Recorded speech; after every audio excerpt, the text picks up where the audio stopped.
उत्तर प्रदेश के बहराइच में वो सब कुछ हुआ जिसकी किसी ने कल्पना तक नहीं की थी। दरअसल बहराइच के महाराजगंज में रविवार शाम दुर्गा प्रतिमा विसर्जन के दौरान हुए बवाल में रामगोपाल मिश्रा नाम के युवक की गोली मारकर हत्या कर दी गई, जिसके बाद आक्रोशित भीड़ ने जिले में जमकर उत्पात मचाया। मंगलवार और बुधवार को जिले में शांति रही। बृहस्पतिवार को महाराजगंज इलाके में जो इंटरनेट सेवा बंद कर दी गई थी उसे भी बहाल कर दिया गया। वहीं हत्याकांड के आरोपियों को पुलिस द्वारा घर से उठाए जाने और उनका एनकाउंटर किए जाने की बात सामने आ रही है। नमस्कार, आप देख रहे हैं डीसी न्यूज इंडिया और मैं हूं आपके साथ संजय मिश्रा। बहराइच हिंसा ने पूरे देश को झकझोर दिया। सोशल मीडिया पर इस घटना को लेकर कई तरह की तल्खियां देखने को मिली। आपको बता दें कि रविवार को युवक की हत्या के बाद बहराइच जिले में बवाल मच गया था। एहतियात के तौर पर पुलिस और पीएससी बल की तैनाती की गई। इसी बीच एक बड़ी खबर सामने आई उत्तर प्रदेश के बहराइच में हुई रामगोपाल मिश्रा हत्याकांड से जुड़ी, जहां रामगोपाल मिश्रा को मौत के घाट उतारने वाले 5 आरोपियों को यूपी पुलिस हथियार की बरामदगी के लिए भारत नेपाल सीमा पर ले जा रही थी कि अचानक उसी दौरान मुख्य आरोपी सरफराज और तालिब ने भागने की कोशिश की, लेकिन यूपी पुलिस ने उन्हें घेर लिया।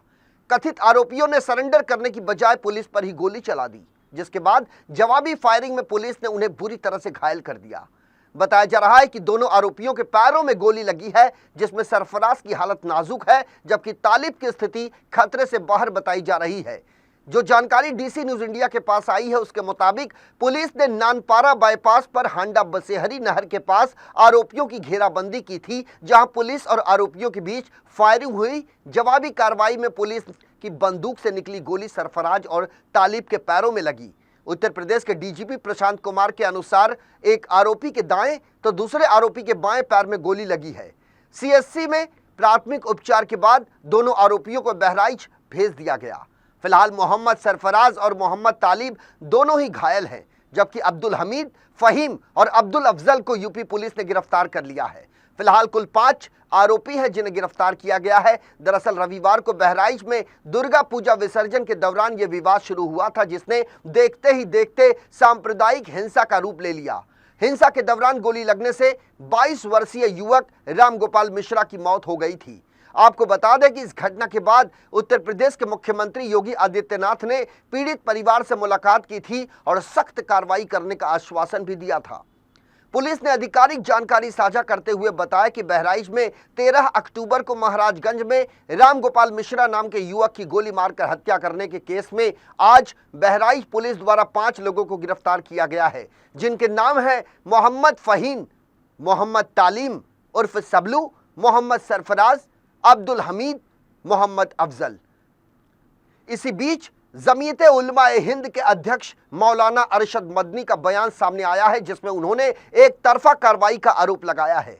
अरशद मदनी ने अपने एक्स हैंडल पर एक पोस्ट किया है, जिसमें उन्होंने कहा है कि बहराइच में हिंसा के बाद मुसलमानों पर एक तरफा कार्रवाई हो रही है, लेकिन प्रशासन हिंसक घटनाओं को रोकने में विफल हो रहा है। जिन अधिकारियों ने अपनी जिम्मेदारी निभाने में लापरवाही बरती है, उनके खिलाफ कड़ी कानूनी कार्रवाई की जानी चाहिए।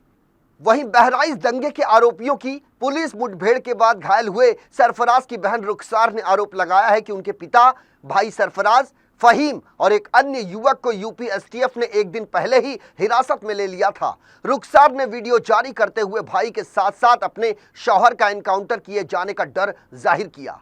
दरअसल बहराइच के आरोपियों के साथ यूपी पुलिस की मुठभेड़ की खबर आते ही कई मीडिया संस्थानों ने सरफराज को डेड डिक्लेयर कर दिया, जबकि एनकाउंटर के बाद आरोपियों का मेडिकल करने वाले नानपारा सीएचसी के डॉक्टर ने बताया कि 2 आरोपियों के पैरों में गोली लगी है। उनके नाम है सरफराज और मोहम्मद तालिब।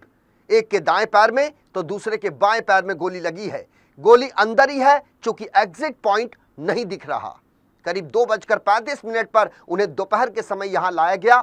सीएचसी के डॉक्टर ने यह भी कहा कि हमने यहां से आरोपियों को जिला अस्पताल के लिए रेफर कर दिया है, दोनों की स्थिति नॉर्मल है। वहीं बहराइच की एसपी वृंदा शुक्ला ने एनकाउंटर और गिरफ्तारी की पुष्टि करते हुए बताया कि कथित आरोपियों के खिलाफ रासुका के तहत कार्रवाई की जाएगी। इसके अलावा जो लोग भी इन आरोपियों को संरक्षण दे रहे हैं, उनके खिलाफ भी कड़ी से कड़ी कार्रवाई की जाएगी। वहीं पुलिस ने लोगों से अफवाह न फैलाने और सांप्रदायिक सौहार्द बनाए रखने की अपील की है। आपको बता दें कि महसी इलाके के महराजगंज में हुई हिंसा में अब तक 10 मुकदमे लिखे जा चुके हैं। एक मुकदमा मृतक रामगोपाल मिश्रा के परिवार की तरफ से हत्या करने वालों के खिलाफ दर्ज किया गया था, जिसमें दानिश उर्फ शहीर को पुलिस ने गिरफ्तार कर लिया था।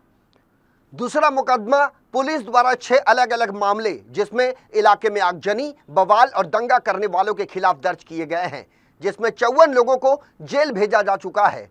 3 मुकदमे मुस्लिम समुदाय की तरफ से आगजनी, तोड़फोड़ और मारपीट के दर्ज कराए गए हैं। इसके साथ साथ अपर पुलिस अधीक्षक ग्रामीण डॉक्टर पवित्र मोहन त्रिपाठी ने लोगों से अपील की है कि भ्रामक सूचना न फैलाएं। उन्होंने कहा कि बहराइच जिले के हार्डी थाना क्षेत्र के अंतर्गत आने वाले महराजगंज कस्बे में घटित घटना में एक हिंदू व्यक्ति की हत्या के संबंध में सोशल मीडिया में सांप्रदायिक सौहार्द को बिगाड़ने के उद्देश्य से भ्रामक सूचना फैलाई जा रही है, जिसमें मृतक को करंट लगना, तलवार से मारना और नाखून उखाड़ना जैसी अफवाहें फैलाई जा रही हैं, जबकि इसमें कोई सच्चाई नहीं है।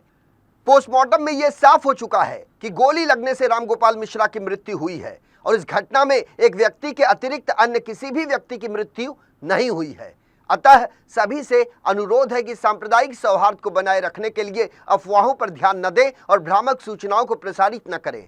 वहीं दूसरी ओर बहराइच हिंसा और एनकाउंटर मामले में सियासत भी तेज हो चुकी है। बहराइच हिंसा पर अखिलेश यादव ने बयान दिया है, जिसमें उन्होंने कहा है कि उत्तर प्रदेश में लगातार घटनाएं हो रही हैं, ये सब सरकार की नाकामी की वजह से हो रहा है। अखिलेश यादव ने कहा कि यह घटना नहीं हुई बल्कि कराई गई है। अखिलेश ने कहा कि यह घटना रोकी जा सकती थी, इसमें किसी की जान नहीं जाती। साथ ही साथ अखिलेश यादव ने कहा कि यूपी सरकार ने पुलिस को बिगाड़ कर रख दिया है। एनकाउंटर, हाफ एनकाउंटर की नई परिभाषाएं सरकार ने बनाई है। अगर एनकाउंटर से ही कानून व्यवस्था में सुधार हो रहा होता तो आज प्रदेश की कानून व्यवस्था और राज्यों से अच्छी होती। बहराइच हिंसा पर एआईएमआईएम नेता असदुद्दीन ओवैसी ने सोशल मीडिया साइट एक्स पर लिखा कि बहराइच हिंसा के आरोपियों का पुलिस से एनकाउंटर का सच जानना मुश्किल नहीं है। योगी की ठोक देंगे नीति के बारे में सब जानते हैं। ओवैसी ने कहा कि अगर पुलिस के पास इतना सबूत होता तो आरोपियों को कानूनी सजा दिलाने की कोशिश होती। वहीं कांग्रेस नेता सुप्रिया श्रीनेत ने कहा कि उत्तर प्रदेश में कानून व्यवस्था का बुरा हाल है। कानून व्यवस्था बुरी तरह से ध्वस्त हो चुकी है। यूपी भाजपा में इतना भीतरघात है कि योगी आदित्यनाथ की कुर्सी खतरे में है और वे केवल अपनी उसी कुर्सी को बचाने में लगे हुए हैं। सुप्रिया ने कहा कि जिस प्रदेश में एडीजी कानून व्यवस्था को दंगा होने के 48 घंटे के बाद बंदूक लेकर सड़क पर चलना पड़े, वहां की कानून व्यवस्था क्या होगी आप समझ सकते हैं। उन्होंने कहा कि उत्तर प्रदेश में हम बार बार शांति बहाल करने की अपील कर रहे हैं। बहराइच के हालात सामान्य होने चाहिए, लेकिन वे बद से बदतर होते जा रहे हैं। ये सच है कि उत्तर प्रदेश की जो पुलिस एक रूट पर व्यवस्था तक नहीं कर सकी, वो एनकाउंटर करने में सबसे आगे रहती है। आपको एक बार फिर बता दें कि महराजगंज कस्बे में बीते रविवार को मां दुर्गा की प्रतिमा के विसर्जन के लिए काफिला निकला था। इसी बीच कुछ लोगों ने तेज आवाज में धार्मिक गाना बजाए जाने पर आपत्ति जताई। इसके बाद दोनों पक्षों के बीच टकराव की स्थिति पैदा हो गई और देखते ही देखते विवाद हिंसात्मक हो गया। दोनों समुदायों ने एक दूसरे पर हमले किए। इस दौरान बड़े पैमाने पर सार्वजनिक संपत्तियों को भी नुकसान पहुंचाया गया, जिससे पूरा बहराइच हिंसा की आग में दहल उठा। यही नहीं, हमलावरों ने कई दुकानों को भी आग के हवाले कर दिया। इसके बाद पुलिस ने फौरन कमर कसते हुए स्थिति को नियंत्रित किया। फिलहाल बहराइच की तनावपूर्ण स्थिति नियंत्रण में है। सोशल मीडिया पर पुलिस महकमे की पैनी नजर है। किसी भी भ्रामक और अफवाह से भरी पोस्ट फैलाने वालों के साथ सख्ती से निपटने का खाका पुलिस ने तैयार कर रखा है, लेकिन यूपी एसटीएफ की एनकाउंटर थ्योरी पर विपक्ष लगातार सवाल उठा रहा है। ऐसे में बहराइच का मामला अब सियासी रूप लेने लगा है। बहरहाल हमारे इस खास पेशकश में मेरे साथ अभी के लिए इतना ही। ताज़ा तरीन खबरों के लिए देखते रहें डीसी न्यूज़ इंडिया। पूरी टीम के साथ मुझे आने संजय मिश्रा को दीजिए इजाज़त। नमस्कार।